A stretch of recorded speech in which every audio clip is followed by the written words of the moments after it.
시청자 여러분 안녕하십니까? 요즘 남성들도 갱년기 우울증으로 많은 분이 힘들다고 하소연을 한다고 합니다. 특히 갱년기에 나타나는 증상들은 여성의 전유물로 생각하기 쉬운데요. 남성에게도 갱년기가 있고 증상이 상당히 심각한 사람들도 많다고 합니다. 남성의 갱년기는 무엇이고 어떻게 탈출해야 하는지 김재율, 김점순 두 기자가 한의학 박사 이병삼 한의원장을 만나 자세히 들어보겠습니다. 함께 보시죠.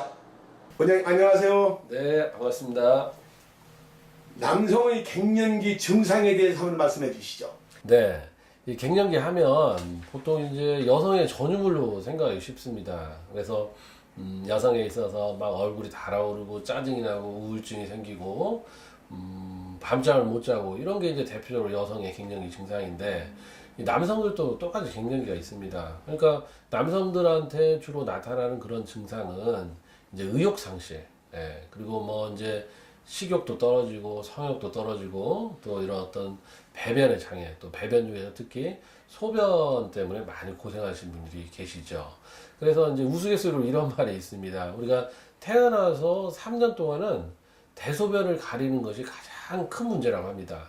근데 이것이 돌아가시기 전에 또 3년도 대소변을 얼마나 잘 가리느냐, 그것에서 우리가 인생의 성패가 좌우된다 그래요. 그러니까 결국은 우리가 뭐 치매나 중풍이 오고 아니면 뭐 여러 가지 어떤 전립선 질환에 시달리게 되면은 그만큼 대소변의 문제가 매우 심각한 문제가 된다는 것이죠.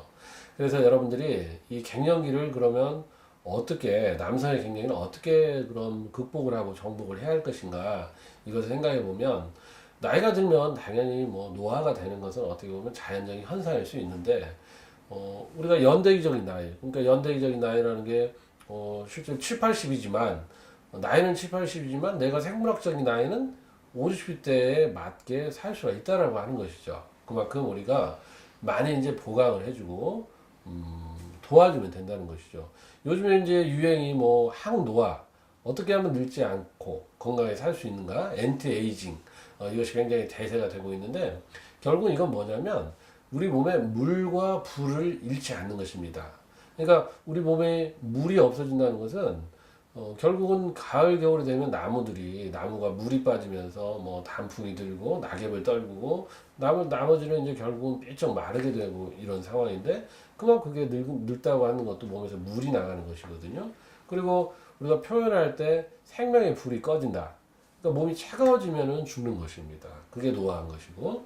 그래서 그러면 우리가 체질적으로 선천적으로 몸이 차갑게 태어난 사람들은 몸에 열을 넣어주는 그런 방법들, 그리고 몸에 열이 있어야지 물을 또 마실 수 있거든요. 그죠? 그리고 그 물이 우리 몸에 혈액이 되고 또 관절의 윤활유가 되고 또 진액이 되고 이렇게 되는 것이기 때문에 여러분들이 그 물과 불의 관리를 어떻게 하면 좋을까, 이것을 굉장히 염두에 둬야 됩니다.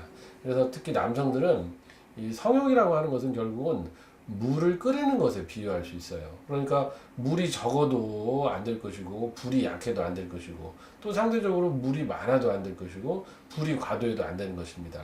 그래서 되게 뭐 손쉽게 그런 뭐 어떤 서양의 그런 약재를 이용하지 말고 그것은 보강하는 개념이 없기 때문에 이 한약이나 건강식품을 여러분들의 체질과 증상에 맞게 선택을 하신다면은 이 노년의 성을 충분히 여러분들이 선물로서 활용을 할 수 있다는 것이죠. 그러면 그런 갱년기도 오지가 않고, 또 전립선이라고 하는 것도 이 방광의 기능이 굉장히 약해지면서 기운이 막 아래로 내려가는 거예요. 그러니까 소변을 어떻게 감당할 수 없기 때문에 전립선이 비대가 되면서 얘를 너무 꽉 이제 요도를 쪼으니까 소변 보기가 힘들어지는 것이거든요. 근데 이때 쓸 수 있는 양약이라고 하는 것은 그냥 관략근을 열어서 소변을 막 그냥 배설시키는 거예요.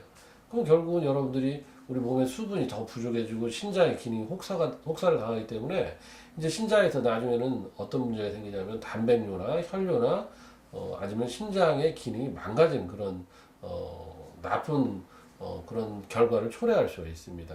그래서 이러한 경우도 그러한 약물에 의존하지 말고 보강한다는 개념으로 물과 불을 보강해서 관략근을 강화하고 또 그런 좋은 운동들이 있어요. 그 운동들을 통해서 여러분들 운동 제가 한 가지만 소개해드리면 엎드려 뻗쳐를 하시는 게 매우 좋습니다. 전립선에. 엎드려 뻗쳐를 하면서 우리가 항문 요도를 관략근을 조여주는 거예요. 그러면은 전립선에도 아주 효과를 볼 수 있고 또 여러분의 성적인 그런 기능도 강화가 될 수가 있습니다. 그리고 또한 여러분들이 갱년기에 남성의 갱년기에 그런 우울증 아니면 갱년기 증상도 충분히 극복할 수가 있기 때문에 한번 시도를 해보면 좋겠습니다. 아 그렇군요, 원장님. 네. 그러면 그 엎드려 뻗쳐. 네, 엎드려 뻗쳐. 남자분들은 되게 다 군대 가서 기합 받을 때 엎드려 뻗쳐를 해보죠. 그렇죠. 그러면 엎드려 네. 뻗쳐면서 관략근을 조여라. 그렇죠. 항문 요도를 쪼여주는 거. 그러니까 대소변을 참는다. 네. 네, 그런 것을 하시면 됩니다. 그러면 이게 엎드려 뻗쳐를 하면 또 머리 쪽으로 피가 가잖아요. 예, 예. 그 이것도 치매를 또 예방할 수가 있습니다. 아 그렇군요. 예. 우리 실버들이 만나면은 이 성적인 얘기를 가끔 대화를 나누거든요. 맞습니다. 근데 이 한의학 쪽으로 얘기를 않고 네. 주로 그냥 이제 그렇죠. 비뇨기과 예. 이쪽을들 말씀들을 많이 하시더라고요. 거기에 대해서 한 말씀 해주세요. 그러니까 이제 서양의학은 예. 이제 자, 말 그대로 우리가 비아그라다 뭐 시알리스트나 뭐 이런 어떤 약들은 결국 이제 말초혈관을 확장시켜서 그쪽으로 혈류를 이제 모아주는 그런 효과가 있는데 결국은 이것은 우리 몸에 있는 혈액을 늘려주는 건 아니라는 것이죠. 예, 그렇기 때문에 굉장히 소모적인 거예요. 쉽게 네. 얘기하면. 물론 이제 그거라도 다급하신 분들은 당연히 활용을 해야 하지만 네.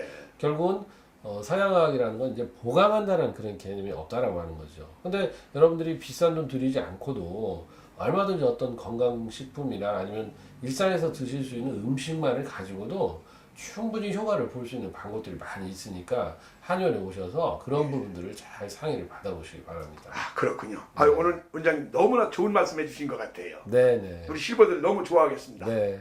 예, 감사합니다. 네, 감사합니다. 이상으로 실버넷 뉴스를 마칩니다.